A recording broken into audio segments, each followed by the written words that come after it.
Bismillahirrahmanirrahim. Alhamdulillah hamdan katsiran tayyiban mubarakan fih kama yuhibbu rabbuna wa yarda.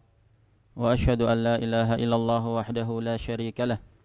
Wa asyhadu anna Muhammadan abduhu wa rasuluh sallallahu alaihi wa ala alihi wa sahbihi wa sallama tasliman mazida, amma ba'd. Kita masuk pada pembahasan yang pertama, simpul yang pertama atau ikatan yang pertama yang akan mengikat seorang talibul ilm, seorang penuntut ilmu, agar dia bisa istiqamah, bisa berkesinambungan, dan bisa tegar dalam menghadapi proses menuntut ilmu. Disebutkan di sini oleh Asy-Syaikh hafizahullah, al-maqidul awal, simpul yang pertama, tadhiru wi'a'il ilm, melakukan pensucian atau pembersihan terhadap wadah dari ilmu. Wa huwa al-qalb, dan yang dimaksud dari wadah dari ilmu adalah hati. Dan hati adalah ummul jasad, induk dari jasad.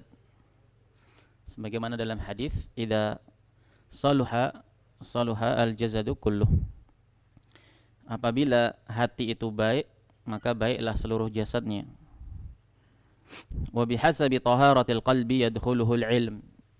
Seukuran dengan bersihnya hati seseorang itu, maka seukuran itu pula ilmu itu dapat masuk kepada dia. Wa idza izdadat taharatuhu izdadat qabiliyatuhu lil ilm. Begitu pula semakin bersih, semakin suci hati seseorang, maka semakin besar pula penerimaan hati tersebut terhadap ilmu. Dan yang dimaksud di sini adalah ilmu an-nafi', ilmu yang bermanfaat, yaitu yang mendatangkan atau mewariskan amalan, bukan sekedar ilmu kathratul ma'lumat atau banyaknya pengetahuan saja atau wawasan, tapi kosong dari amal. Penyebutan ilmu dan pujian terhadap ilmu dalam tekstual syariat itu selalu yang dimaksudkan adalah al-ilmun nafi', ilmu yang bermanfaat, yaitu ilmu yang mewarisi amalan. Faman arada hiyazatal ilmi falyuzayyin batinahu. Barang siapa yang menginginkan perbendaharaan ilmu, maka hendaklah dia memperindah batinnya dia.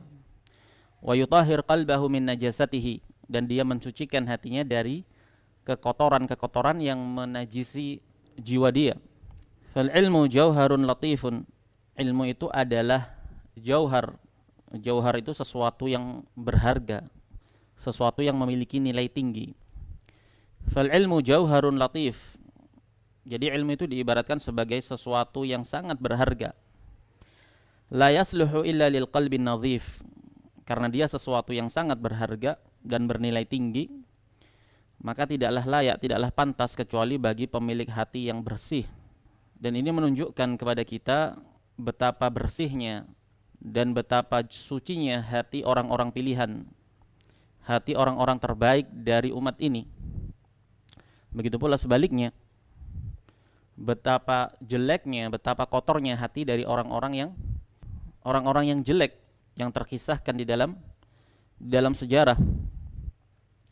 Diriwayatkan oleh Imam Ahmad rahimahullahu taala di dalam musnad beliau sebuah athar dari Abdullah bin Mas'ud radhiyallahu an, bahwasanya beliau berkata, innallaha yanzuru fi qulubil ibad fawajada qalba Muhammadin sallallahu alaihi wasallam khaira qulubil ibad fastafahu li nafsihi wa bata'athahu bi risalatihi. Sesungguhnya Allah itu melihat kepada hati para hambanya, maka kemudian Allah dapati bahwasanya hati Muhammad SAW itu adalah sebaik-baik hati para hambanya. Maka dengan itu pula lah Allah pilih beliau Muhammad SAW dan beliau utus untuk mengemban risalah. Thumma nadhara fi qulubil ibad ba'da qalbi Muhammadin SAW. Kemudian Allah Subhanahu wa taala melihat kepada hati para hambanya setelah hati nabinya Muhammad sallallahu alaihi wasallam, maka Allah dapati bahwasanya hati para sahabat Nabi sallallahu alaihi wasallam itu adalah hati yang terbaik, jiwa-jiwa yang terbaik di antara para hamba dari hamba-hamba Allah Subhanahu wa taala. Tsumma nadhara fi qulubil ibad ba'da qalbi Muhammadin sallallahu alaihi wasallam fawajada quluba ashabihi khaira qulubil ibad faja'alahum uzara'a nabiyyih yuqatiluna ala dinihi. Maka dari itu Allah pilih para sahabat sebagai pendamping dari nabinya, sebagai pendukung dari nabinya sallallahu alaihi wasallam, yang mereka berjihad, berperang, membela, melakukan pembelaan terhadap agama Islam.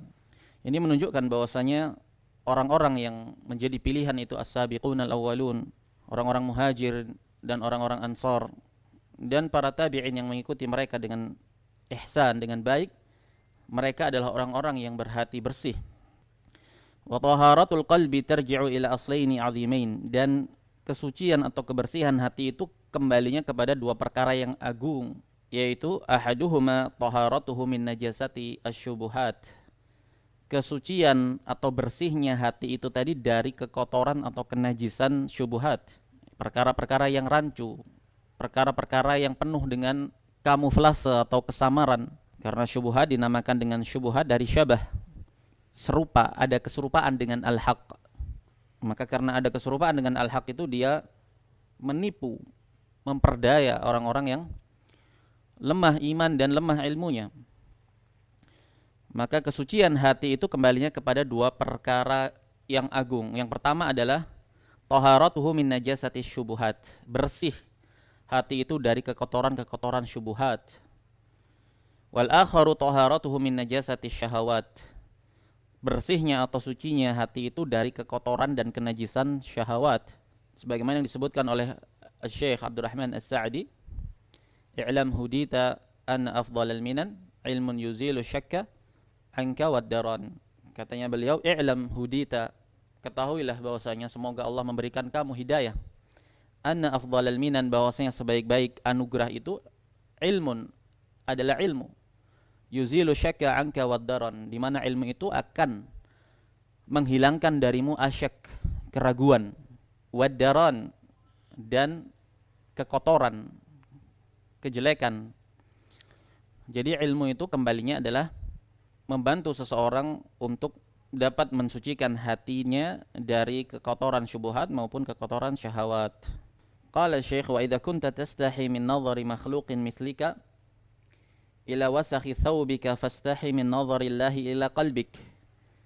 Kalau kamu itu malu dari pandangan makhluk yang dia semisal dengan kamu, sama-sama makhluk, kamu malu dari pandangan dia, dari kekotoran bajumu atau yang selain daripada itu, fastahi min nadharillahi ila qalbik, maka malulah kamu dari pandangan Allah kepada hatimu.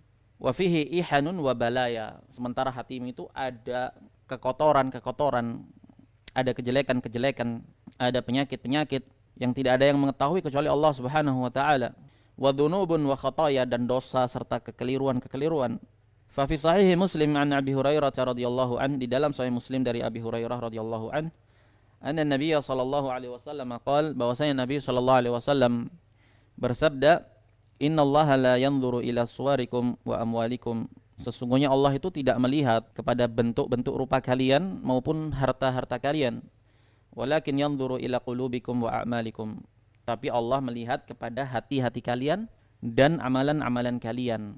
Maka dengan itu hendaknya seorang hamba bersemangat dia dalam melakukan pensucian atau pembersihan terhadap hatinya dari kekotoran, di mana kekotoran tersebut terbagi ke dalam dua jenis, kekotoran syubhat, kerancuan berpikir, maupun kekotoran syahwat, hawa nafsu dia. Man tahara qalbahu fihi al-ilmu halla, barang siapa yang mensucikan hatinya, maka ilmu itu akan bersemayam di dadanya. Allah Subhanahu wa taala berfirman, wattaqullaha wa yu'allimukumullah, bertakwalah kalian kepada Allah, niscaya Allah akan membukakan kepada kalian perbendaharaan ilmu. Wa man lam yarfa' minhu najasatahu wada'ahu al-ilmu wartahal, dan sebaliknya barang siapa yang tidak membersihkan atau mengangkat kenajisan atau kekotoran hati itu, maka ilmu pun tidak akan bersemayam, tidak akan bertempat di dalam jiwanya. Ilmu itu akan kabur, akan hilang. Qala Sahal bin Abdullah, berkata Sahal bin Abdullah, salah seorang dari pembesar sufiyah di masa yang lampau, di kurun 300 Hijriah ke atas, termasuk dari orang yang dikenal dengan kezuhudan, ahli ibadah. Beliau berasal dari negeri Iran, salah seorang pembesar sufi di kurun waktu 250 Hijriah.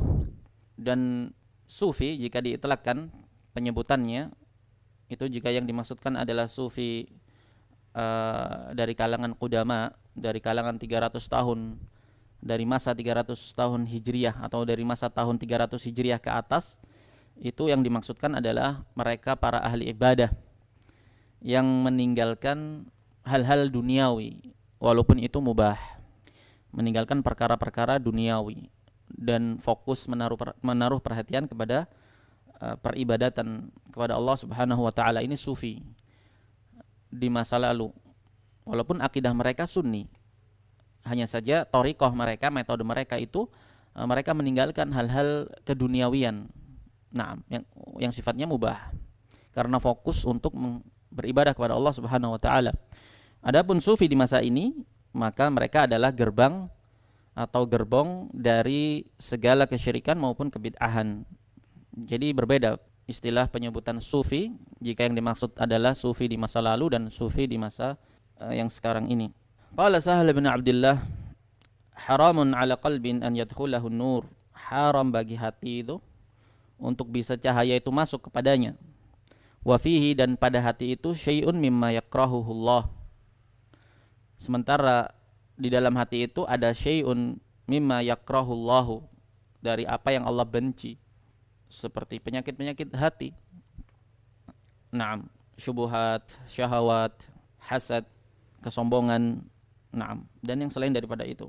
Naam, maka dengan demikian kita selesai dalam pembahasan al-maqidul awal atau simpul yang pertama, ikatan yang pertama, yaitu tadhiru wi'a'il ilm, melakukan pembersihan, pensucian terhadap wadah ilmu, yaitu hati. Maka yang dituntut di sini adalah seorang hamba itu dia berupaya untuk mensucikan hati dan jiwanya agar ilmu itu bersemayam di dalam dadanya. Baik, kita cukupkan sampai di sini. Wassallallahu wasallam ala nabiyyina Muhammad wa ala alihi wa sahbihi ajma'in.